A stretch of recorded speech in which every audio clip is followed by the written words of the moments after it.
Hi, hello, welcome back. My name is Emmeline. I'm so glad that you're here. Thank you so much for coming back. This is my second video now, and I thought for my second video, seeing as it's becoming closer to Christmas, closer to December, I thought I could do a bit of a book gift guide recommendations sort of video. So when I was thinking of filming this video, I sort of felt like I haven't read enough books to be able to give recommendations for all different types of people, but I've tried my best. I've come up with a list, and honestly, with enough encouragement, I will do pretty much anything.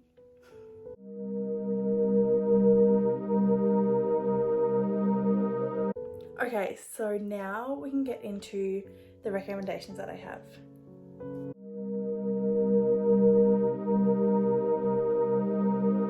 Okay, so the first type of person that I have on my list is someone who hasn't read since school and they really want to start reading again. I would recommend, well, honestly, pretty much anything by Colin Hoover, but my two recommendations are It Ends With Us and Ugly Love. I really recommend these for someone who wants to start reading again because Colin Hoover has such an accessible way of telling a story. I think that these two novels are perfect for beginners because the plot develops nice and quickly and the characters are very likable as well. So you really just want to keep reading and you just want to know what happens in both these books, and they both have an incredible plot. They're very interesting as well. And just to add, both of these books, well, actually all of Colin Hoover books that I've read are romance novels. Yeah. It Ends With Us is actually one of the first books that I ever read when I started reading again, and it just made me fall in love with reading again, and it's a really good book. I haven't reread it since I first read it, but I know that when I first read it I enjoyed it so much, and I've recommended it to a few people and they have also really enjoyed it. I've never actually really seen a bad review about It Ends With Us, and I think it's getting turned into a film as well. So that's exciting.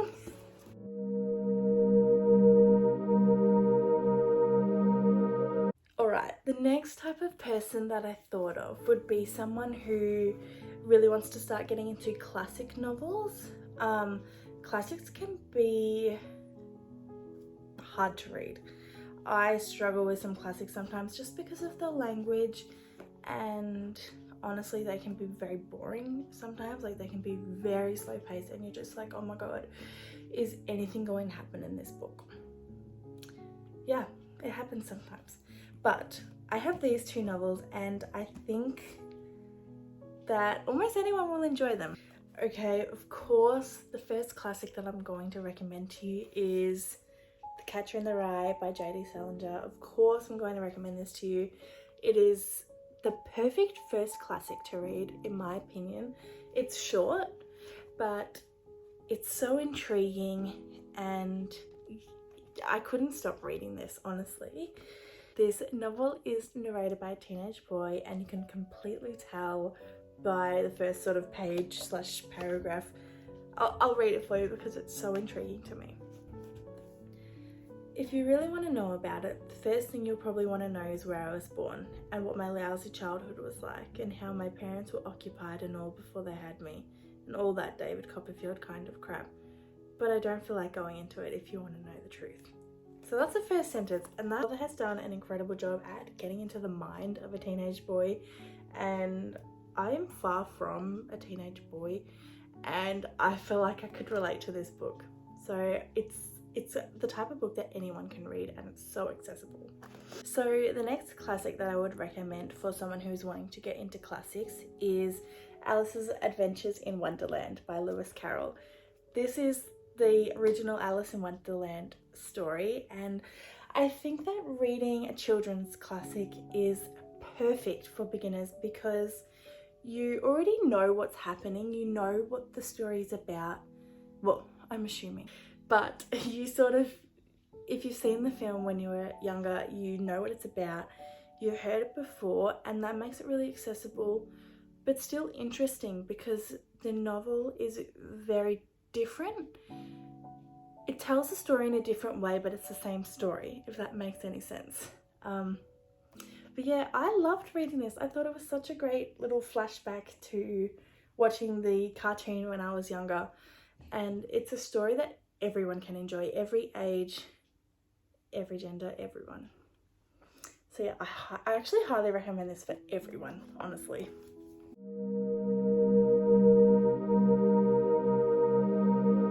Alright, the next person that I could recommend a book for is someone who is a hopeless romantic. Someone who just loves love. And the book I would recommend to them is The Hating Game by Sally Thorne. I really liked this book. I read it at the start of the year.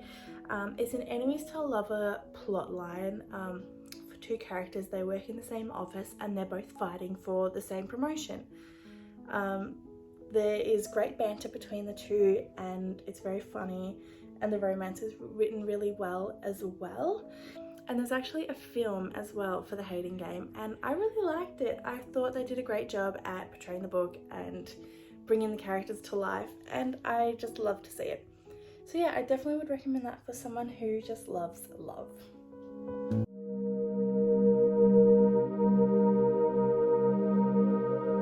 Alright, the next type of person that I'd really love to recommend something to is someone who would like to explore more poetry. So I've got a few authors that I'd like to talk about, which is Emily Dickinson. Emily Dickinson's poems are largely about nature, love, and also her being kept in isolation for the majority of her life. Her poetry is beautiful to read, and the poems are written in a way that it's very understandable, if that makes any sense. So I've got these two here. I've got this envelope poems, and this is incredible. These are the poems that actually were never published, so these were sort of like her scrap poems that she didn't actually think were good enough, and they're incredible, of course. And this other one I have is just a collection of poetry, and they're both so beautiful. Okay, the next poet that I would really like to recommend is, of course, Sylvia Player. I have her poetry collection called Ariel. I've read a few of her other collections and they're all amazing, so any will be perfect. I'm actually currently reading her journal, which is really incredible, but that is not for this video. So Sylvia Plath's vibe is sort of similar to Emily Dickinson's, but it more talks about her battle with mental health issues and depression, and she really writes in a way that is so compelling, and it tells her stories in such a perfect way that everyone will be able to understand. And her poetry is so amazing that it will transport you into another dimension. I'm not even kidding. So yes, please give this masterpiece a try. Please, I'm begging.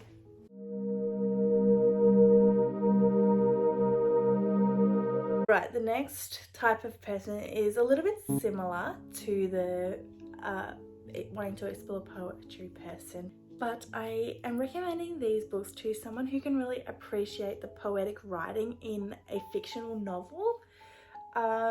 Yes, the first one I have is My Policeman by Bethan. My Policeman is exploring a love triangle during the 1950s in Brighton between Tom, Marion and Patrick. It's really about Tom exploring his love and sexuality during this time, which is obviously a very different time to nowadays. But to me, the most interesting part is that you never get to hear Tom's actual perspective, which I find incredibly fascinating. Bethan has such a beautiful way of writing her literature, and to me it feels very poetic, and it is so lovely to read, honestly. So yeah. So the next novel that I'd like to recommend to someone who can appreciate poetic writing is, of course, The Bell Jar by Sylvia Plath, a fictional novel by the flawless poet Sylvia Plath. Is going to be the best poetic novel you will ever read in your life, and that is honestly all I can say about it because it is so good. It's very poetic and it's beautiful, it's lovely, I love it. There's nothing else I can say.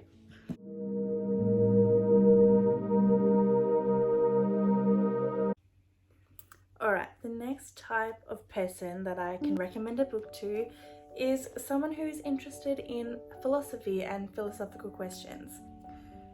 So this novel is very interesting because it's a fictional romance between a married couple, and it follows them throughout their life of falling in love and then eventually their marriage falling apart. But midway through the story, it's sort of interrupted by these philosophical comments or paragraphs where the author is sort of describing the philosophy of the relationship. And I'll be honest with you, I actually couldn't tell if these comments were annoying or if they added to the story.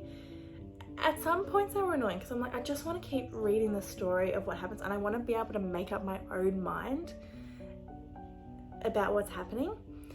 But in other parts, it was really nice to have that comment because it was sort of like reading an annotated book where someone was letting you know their thoughts about the story, which was also incredible.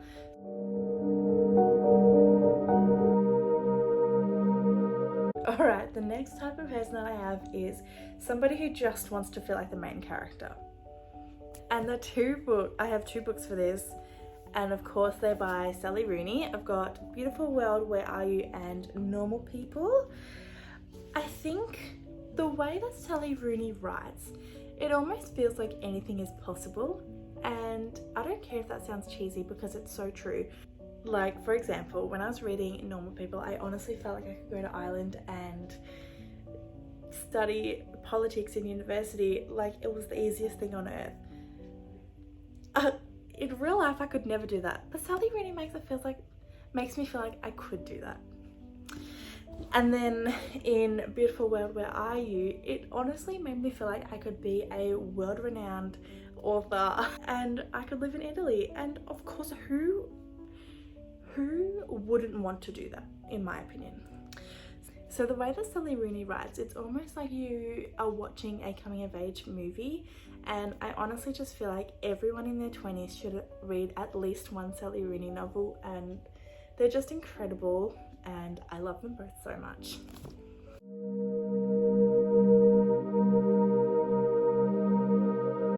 Okay, the next type of person that I have is someone who wants to read a life-changing memoir. So the first book that I have for someone who wants to read a life-changing memoir is Women Don't Owe You Pretty by Florence Given. I love this book. I have read this book so many times. I have recommended it to so many people, and I honestly think that everyone should read it. It's the perfect book. For me, it's kind of like a step-by-step guide of how to really love yourself, but also make sure that you don't do things for other people that you're not comfortable in doing. Making sure you establish your own boundaries and everything like that. It's honestly like a personal Bible. I've put so many little tabs in there. I love it. It's got beautiful illustrations in it too. Let me just find one. It's got incredible illustrations and they're all done by Florence Given herself as well. This book will change your life for the better. Everyone should read it. The next memoir that I have is Everything I Know About Love by Dolly Alderton. This is such a great book. I actually read it last year and I've really been meaning to reread it because it's so powerful. I think about it all the time and it really just lets you absorb the information. It's a memoir of Dolly through her life and how she explores relationships and love during certain times in her life, and I find it so fascinating to be able to, as you read the book, you're growing up with her. It's really nice to see that and read about how her opinions changed about things, and it's really cool. I really recommend this.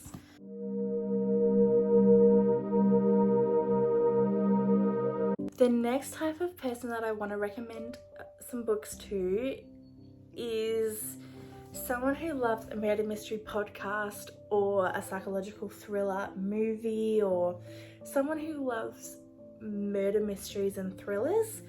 And the first one is the A Good Girl's Guide to Murder series. So it's a 3-book series. It's got multimedia in it, which I find really fascinating. It sort of keeps you intrigued in the book. It's written so well, it's so compelling, and it's almost impossible to put down. You won't be able to stop reading it. So in the series, each book is better than the one before it. So my favorite is the third one, which is As Good as Dead.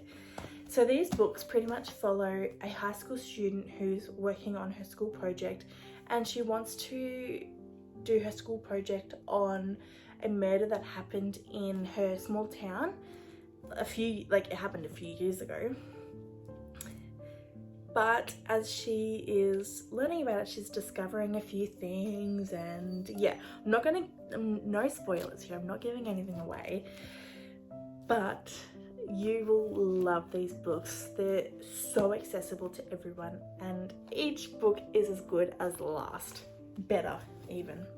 The next book, I actually don't have it with me, but it is Verity by Colin Hoover. In my opinion, this is Colin Hoover's best book. It is so compelling. Like, when I read this, I finished it in 2 days because I stayed up till like 3 a.m. reading it. And if you know me, you know that I'm asleep by 9 p.m. Like, I was so intrigued in this book. I couldn't put it down. It's so fascinating. It's incredible. It's a little bit scary, I'm not gonna lie. I was honestly scared while I was reading it, but I still loved it. I'm not very good with like scary things though, like scary movies I cannot watch. Yeah, I really love Verity. I think it's written so well. It's such a great book and it's so compelling. I think a lot of people will love that book.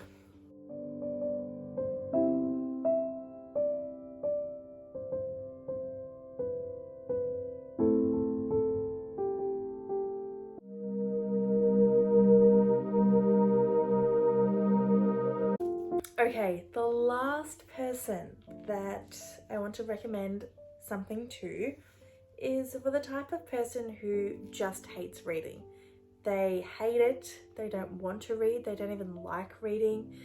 They're probably not even watching these types of videos. I don't even know why I would recommend this, but I have the perfect book for someone who hates reading, and that is Daisy Jones and the Six by Taylor Jenkins Reid. This book is incredible. It is actually written in an interview format, so the story isn't told like a traditional novel would be, so you're only reading the speech of these people, and I find that really fascinating. I haven't read any other book that's like this. I love that you get to hear the different characters' perspectives on the same thing that happens, because it's very interesting and sometimes they're very conflicting, which can be quite interesting as well. A short plot summary is this novel is about a 70s rock band who was major in the 70s. Pretty much just the coolest band ever, and it's set in the present day, and they're sort of reflecting on their past and their time in the band and sharing their memories and everything like that. And it's written so well that you will honestly want to be in a 70s rock band. There's no better way to put it. Also, Taylor Jenkins Reid is an incredible author, because I'm not even kidding you, when I first started reading this, I was like, wait, is this a real band? I had to Google it because I thought that this was a real band. That's how well it's written. And same for her other book, actually, The Seven Husbands of Evelyn Hugo. I literally had to Google if Evelyn Hugo was a real person, because it's written so well that you will believe that it's real, that it actually happened. And that is very hard to do in writing a novel. Yeah, if you know someone that hates reading, buy them this book for Christmas. Beg them to read it and see how they react, because that could be the journey to someone having a new hobby. Alright, so they were all of my recommendations that I have. If you can think of any other types of people, please let me know. Let me know in the comments or message me on Instagram or something, because I can definitely do another video of these. These were just all sort of people I could think of, but there's definitely more types of people out there. So if you want a book for someone, let me know and I will find a book for them. I will make it my life's mission. Okay, thank you thank you so much for watching. Thank you so much for staying till the end. I really appreciate it. It means so much to me and I couldn't thank you enough. If you liked this video, please give it a thumbs up and subscribe if you haven't already. I would really appreciate that. Thank you. Thank you so much for watching. I hope you have a lovely day, night, morning, wherever you are. I hope you have a lovely time. Bye.